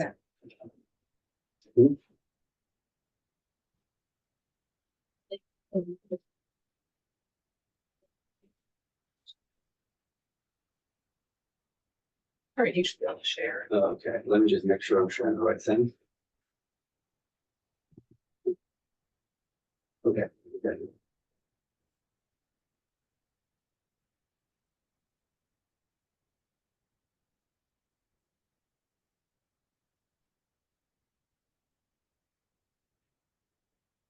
Okay, Alan, take it away. Tell me what you want. to do. All right, well, I probably need to get closer to the screen. Let me just talk about it without actually getting into the numbers. Okay, Here we go. okay, good. All right. What you probably recall that quite a few meetings ago, Nick introduced the topic of rankings and weightings and so on to come up with scores. So what we did, we actually went through this specifically for Berto. And if you look up at the top, maybe you guys can see it, I can see it here. Okay, we have hospice. We can make it bigger. Is the screen on? Do we have the? No, but Yeah, it's good. Okay, so what we do, okay, we've got 3 initiatives, okay? And those correspond to the high, medium, and low cases in the Berto CARP proposal. Okay, so it's all buildings. The next one was the Massachusetts LBER commercial and residential buildings. And then the low one was the Massachusetts LBER commercial buildings, excluding residential. So we looked at each of those initiatives corresponding to what's in the CARP proposal. The scores, these first scores, okay.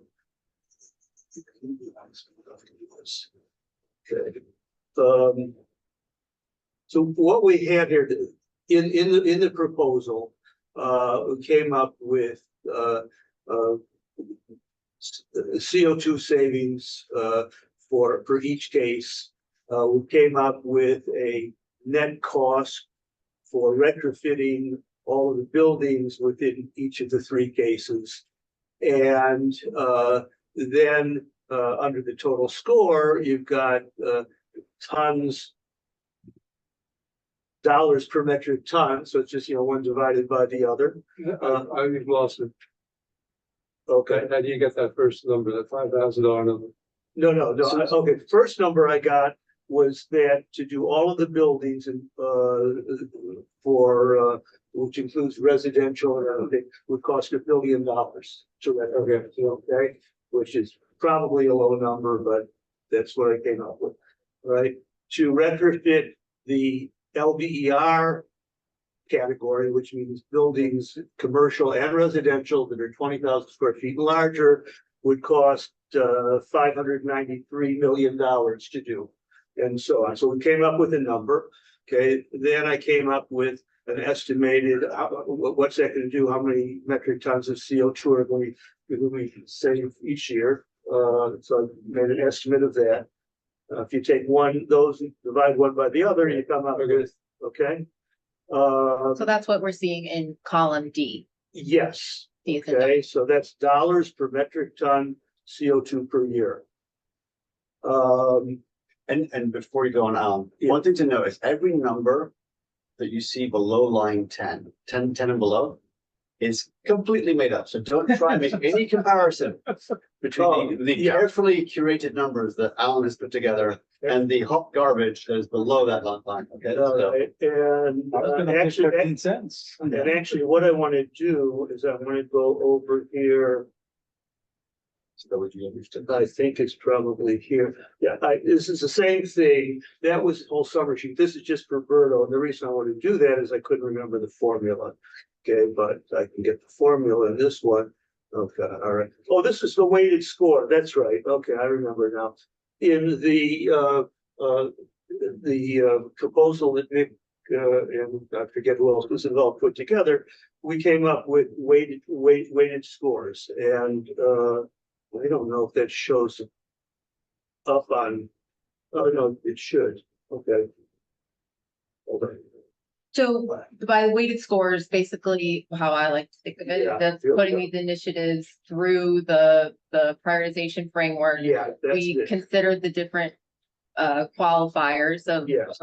climate impact, ROI, dollars invested, and then we gave different weights to each of those different factors, and Yeah. then you chug it through the machine, and what it spits out is the overall, It's a number. it's a number, and that Right. number tells you Okay. the value of that project, not dollar value, but value of that project. And then that value would then theoretically correspond to a prioritization, because obviously if it's higher value, then it's should be higher priority. Right, and these were the weights that we had come up with before.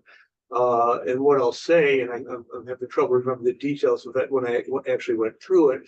But when we talked about this in a ZAP meeting a few months ago, and we said, what do you think? Is this a good weight? Should we use this? And I don't know what you guys did, but I looked at, oh yeah, that looks good. All right. What I found was when I went through a real case, I thought about it a little bit more. I think generally speaking, applying them, I was able to apply them. But I think what we might find is when we go through and talk about this, we may come up with a few things on weights. See, the only thing that I came up with, and Nick, I had talked about this, on the equity. Weights for equity are I think it's 1, 2, and 3. All right. And when I looked at it and I tried to apply 1, 2, and 3, I said, well, gee, there's no bad equity. All right. There's just better and worse equity. And I thought psychologically, if instead of having 1, 2, and 3, if you had 0.5, 1.0, 1.5, which algebraically is the same, comes up with the same final number. But then you can say, oh, 0.5, let's 1 is sort of neutral, and 0.5 is worse than neutral, and 1.5 is better than neutral. So I don't know what people think about that. Like I say, it doesn't change the final number. It just changes that.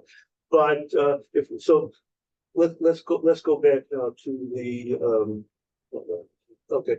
So these weights then were the weighted scores for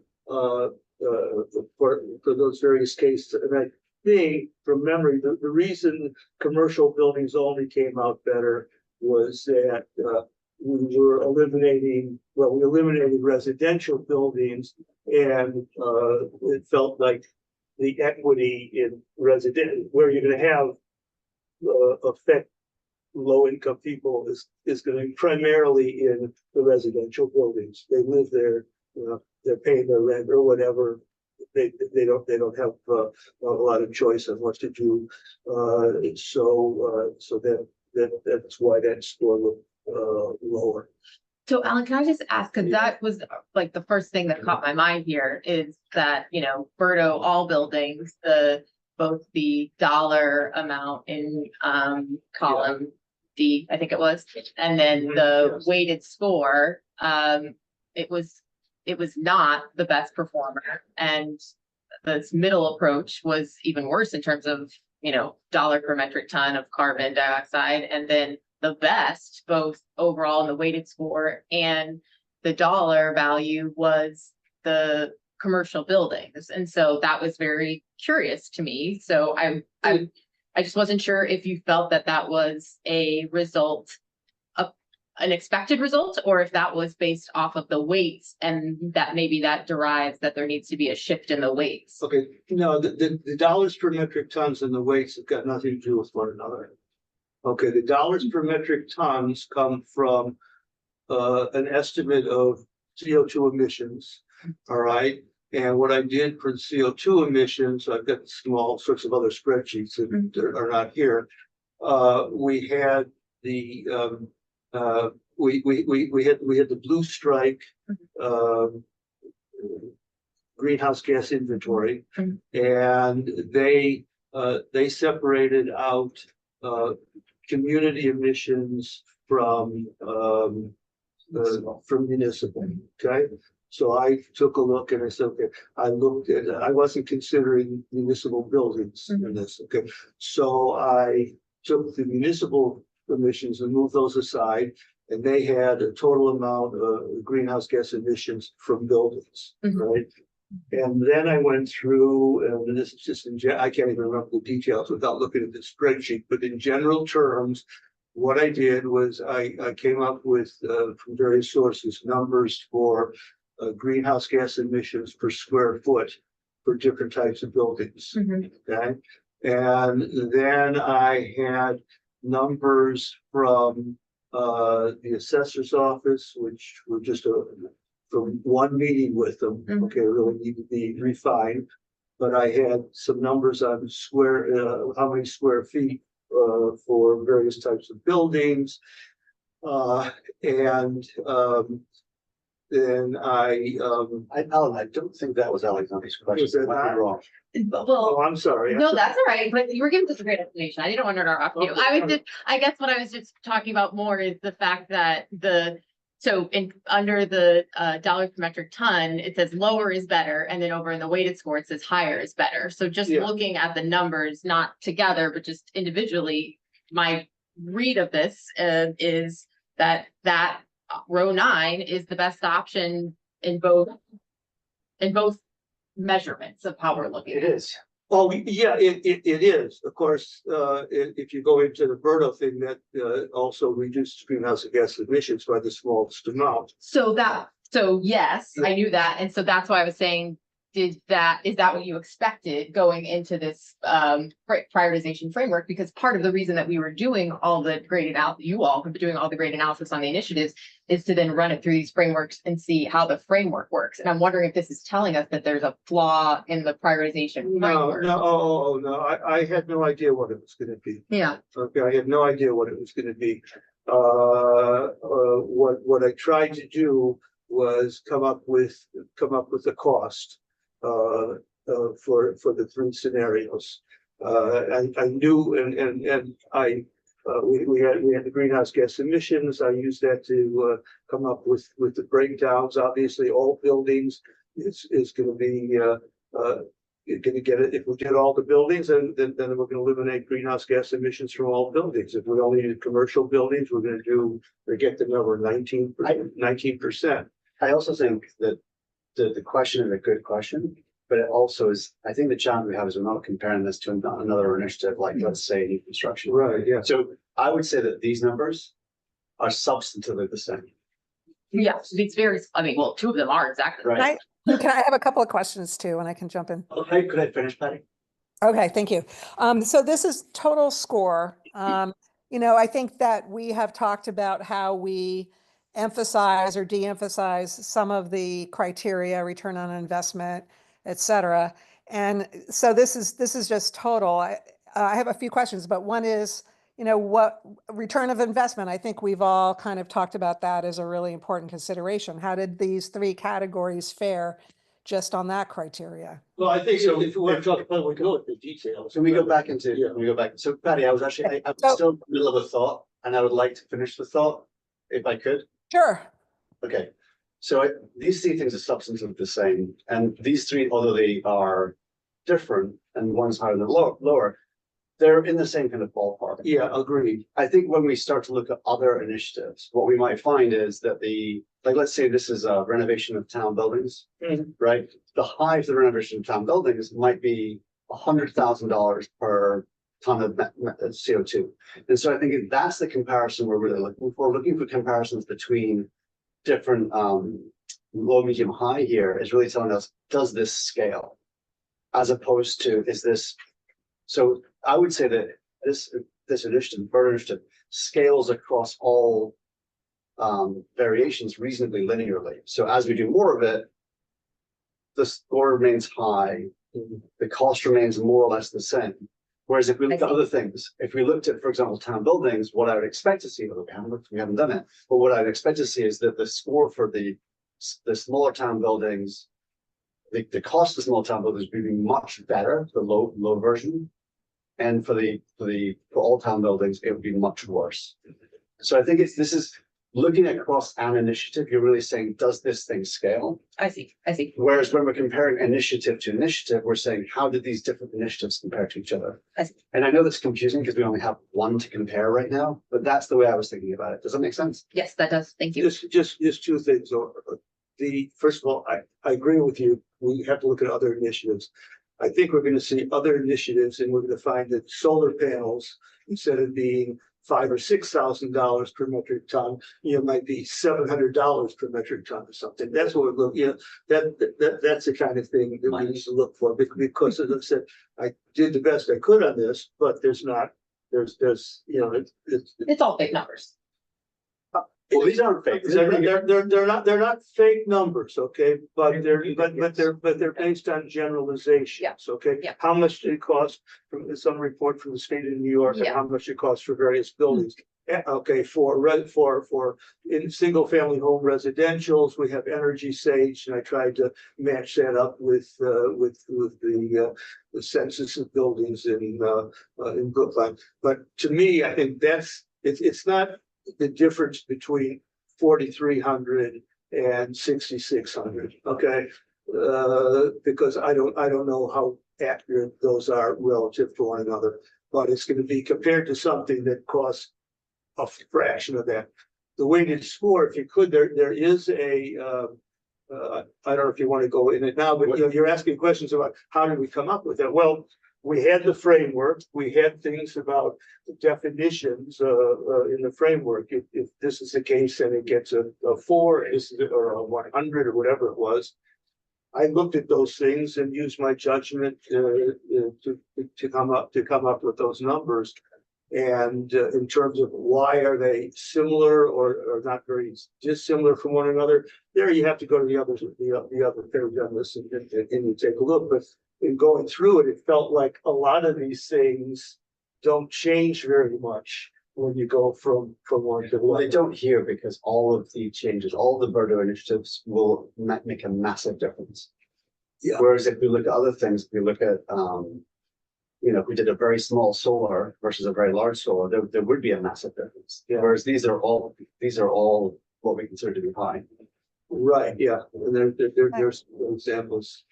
So Patty, you had a question? Yeah, I had two other things to say.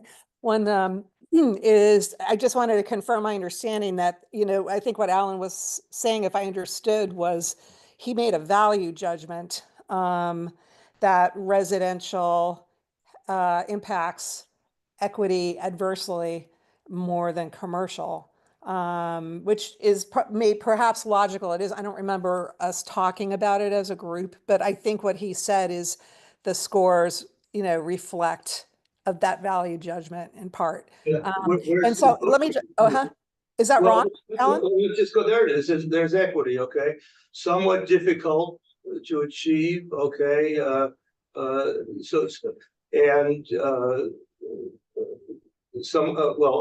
the top one includes residential buildings. All right, so it would be somewhat difficult. Hold on a minute. Right. I think that's what I said. Yeah. And then the last thing I just want to say is anything that we look at in a meeting needs to be posted. So, you know, just a reminder to forward this to Rebecca to post. And can members get this in the Excel format? I know that Rebecca tries to get screenshots of the various parts of an Excel that make it, you know, a little We hard. can't do the Excel, Bloody, because we can't, I could send you a copy of the Excel, but we can't share the Excel because we can't work on it together. Yeah. Actually, Betty, there Well, there with was on the equity, as I was going, the equity was, don't keep it where it was for a second. Okay. On the equity, you know, as I really thought about what the definitions were, we had the word somewhat difficult outside the ability, but then we had the high, medium, and low, and the 1, 2, and 3. Well, if something had a multiplier of 3, that was better. All right. So we had the words, but I was looking more at the multiplier, and I said, okay, the one on the bottom there is 3. That's commercial. Figured, well, it's going to be easier for commercial properties to decarbonize. Okay, if you start putting residential properties in, it's going to become more of an equity Yeah. issue. And that was my. I was just raising it as something to talk. It's 7. I think it's after 7 now. But in the past, you know, like Rebecca, for example, has downloaded an Excel and then circulated it to us, so we don't have to try to piece together these screens. I mean, the document, we are talking about it in a public meeting, so it needs to be posted. And my only question is if it maybe, I don't, whatever has to be done, downloaded or something into Excel, resaved, and then circulated so that members aren't struggling as much to try to make sense of the screenshots. We can definitely share the Request. Excel. We can share the Excel, Patty. We Thank just you. can't share the original document. That's fine. I was just want to be able to look, you know, what I was trying to explain is it'll make it easier for us to look at it. Yeah.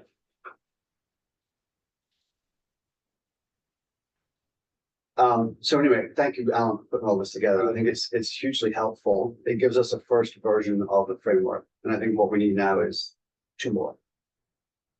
And it would be great. And I know Alexander was like, she knows what I'm going to say, municipal solar as well. I think new construction is another option to try and put in here if we can. So,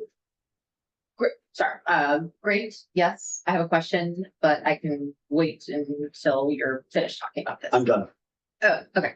So, my question is, what ultimately does ZIAB want to provide Blue Strike from all this work? Would you like it to be that everything has gone, every initiative that you're handing over the white paper on, if you will, also includes a run through of the framework? Or are you more concerned with the white papers, or is it a subset of them will go through the framework, but not all? And I ask that because I do want us to start thinking about whatever it is that we want to provide them, that we focus our efforts on that deliverable.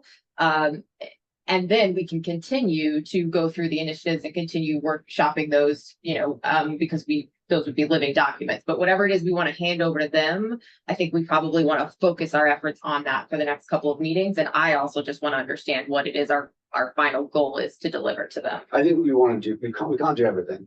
Correct. And even if we did every initiative that we're looking at, that still wouldn't be everything.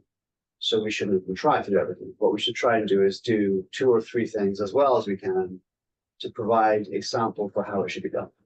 Okay. So I'm thinking that Berto is one of those things. Yeah. And then it sounds like you would like the other 2 to be new construction and municipal solar. Municipal solar is, I think new construction is the hardest of the 3 to do in some ways. I think municipal solar is probably easier than that. The next easiest one would be like, say, municipal buildings, which isn't one of the initiatives, right? But the reason I put municipal buildings there is because I think it's going to show something horrible. I think it's going to show that we shouldn't be doing all the municipal. I think it's going to show us, it's going to be a good use of the framework to say, this is something we shouldn't do. I don't know that yet until we do it. When you say municipal buildings, you mean retrofit, Retrofitting. electrifying existing buildings. Yeah, exactly. So I think it's good. Berto's a great example of something that scales. Yay, that's great. To have something else that doesn't scale, but is also good, would be good. Or something that scales inversely, like solar might get better as it gets bigger. I don't know. And then something that breaks down, to have those three examples would be a perfect way of us, or that would be a perfect deliverable to Blue Stripe, because they could, we could open to everyone else, because they could be like, oh yeah, we can actually make comparisons of this framework. Until we get to the point where we can show that we can make comparisons, it's not much use. So the framework, what you're saying is we'll do the framework for just a limited number of. For the time being, yes, to give it to Blue Stripe, because then Blue Stripe could take it and use it on 7 other initiatives, and they have more time hopefully and more expertise that they can apply. And then we can take the framework and use it in the future as well. Yes, okay, that makes sense. So then I'm hearing Birdo. I just want to make sure that whatever it is that we want to go through the framework, we have the information we need to be able to do that exercise. And so what I'm hearing is municipal solar is one of them, and then New construction, I'm going to try to do new construction. it doesn't have to be. I mean, it's collectively to the group. I just want to make sure I'm understanding what information is still on the table to be I think collected. those are the 3 good ones. Those are the 3 good ones. Okay, roger that. Okay, so 3 good, so it's Birdo, municipal buildings, Municipal solar municipal solar, and new construction. and municipal buildings is not on there, why? I think because I don't want to ask Alexander or Jean to do more than municipal solar. Is the reason All at right, this point. because municipal buildings is already captured under the LBER. Not LBER here, because this, I tried to break it out, but you mentioned earlier that the Shelley is working on LBER. I assume that was for municipal buildings. Well, it is, but that's like 26 buildings. So that qualify for LBER, so 20,000 square feet or greater. It's not, that's not all of our buildings for. It's also a different question, Alan, because the municipal building effort would be for Alexander to come to this initiative with the estimates that the town has put together. So they would be much more concrete estimates than some projection based upon, Yeah, right. So it's a very different Yeah, I exercise. understand. I also think that the grant that we have for the municipal decarbonization roadmap, which is kicking off, that we should have some we just started that yesterday, but we should have some preliminary information back from that probably in the early fall. And so I think that Perfect that's timing. probably a better focus. They're doing that. Let them focus on that. We have someone who's doing that analysis, and then let Ziad focus on things that we don't have somebody else helping us with. There is, since you brought the topic up, if you look at Birdo in Newton, Boston, Cambridge, it's covers municipal buildings and community and privately owned buildings. LBER is the same, there. As we proceed with this, we are to put these 2 things together, because if we do Birdo for private buildings, we're certainly going to have to do it for municipal. Get those numbers together. Yeah, I think that's right. All right, we're massively over. We've missed the update. My suggestion is we end the meeting and let everyone go home. Yeah. Is that okay with you, like Alexandra? Is there something that you feel like we should still present today? That's totally fine. I think the biggest question that I wanted to discuss with you all was about this. What is it that we hope to have as a collective body to hand over to the strike? So we talked about that. So yeah. Oh, no, right. You're not gonna be at the next meeting? No. Do you want to quickly discuss your plan? Oh, yeah, so I'm gonna be the next meeting. I think the right process is for me to appoint someone to be acting chair. I had a quick email conversation with Werner and asked him if he was gonna be there, if he was willing to do it. He said yes, so that's what we're gonna do. But I'd also like to know from other ZF members, if this comes up again, whether you would like to be, or want to be, or willing to be the acting chair, so that we can make this process nice and quick next time. So if you just send me an email directly and say if this is We're something of gonna interest, cancel your vacations. yeah, I will reach out. Okay, so that would be great. That's the one thing that I think we need to talk through. So we need a motion to adjourn from someone. Motion to adjourn. Second. All in favor? Aye. Patty? Yeah, sorry. All in favor, great. Thank you. Sorry we went over. Thanks, everybody. Thank Bye, everybody.